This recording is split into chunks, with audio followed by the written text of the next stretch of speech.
रामदीन नाम का एक किसान अपनी पत्नी सुशीला और 7 साल की बेटी सुरभि के साथ नागपुर गांव में रहता था। रामदीन के पास खुद की थोड़ी सी जमीन थी। अपनी जमीन पर खेती करके वह किसी तरह अपना घर चलाता था। खेतों में काम करते करते रामदीन यही सोचता रहता था कि कैसे वो धनवान बनेगा। सुशीला दूसरी बार गर्भवती होती है। रामदीन को पूरा उम्मीद था कि इस बार उन्हें एक बेटा ही होगा। एक दिन वो सुशीला से कहता है, सुशीला, बस अब कुछ दिनों की ही बात है, फिर हमारे बेटे का जन्म हो जाएगा और वो अपने इस बाबा की गोद में खूब खेलेगा।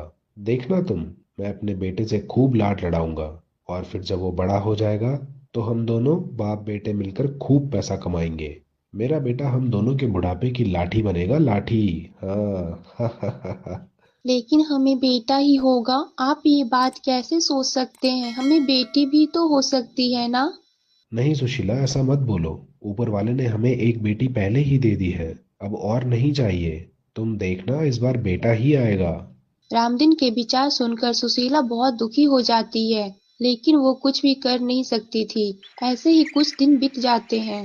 फिर वो समय भी आ जाता है जब सुशीला बच्चे को जन्म देती है। लेकिन बच्चे को देखकर रामदीन दुखी हो जाता है, क्योंकि सुशीला ने इस बार भी एक लड़की को ही जन्म दिया था। हे भोलेनाथ, ये आपने मुझ पर कैसा बोझ डाल दिया। पहले ही एक बेटी कम थी जो एक और दे दी। मेरी जिंदगी ही बर्बाद हो गई। कैसे मैं इनका लालन पोषण करूंगा, इनकी शादियां करवाऊंगा। मेरी तो सारी उम्र इनके लिए दहेज जोड़ने में ही निकल जाएगी। बेटी पैदा होने से रामदीन पहले से ही उदास था, लेकिन जब वो उसे ये पता चला कि उसकी दूसरी बेटी आंखों से अंधी है, तो उसके होश उड़ जाते हैं। ये बात जानकर तो रामदीन आग बबूला हो गया। उसे तो अपनी बेटी से और ज्यादा नफरत होने लगी।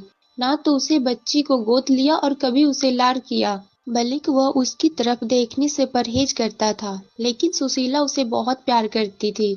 उसका नाम प्रियांशी रखा।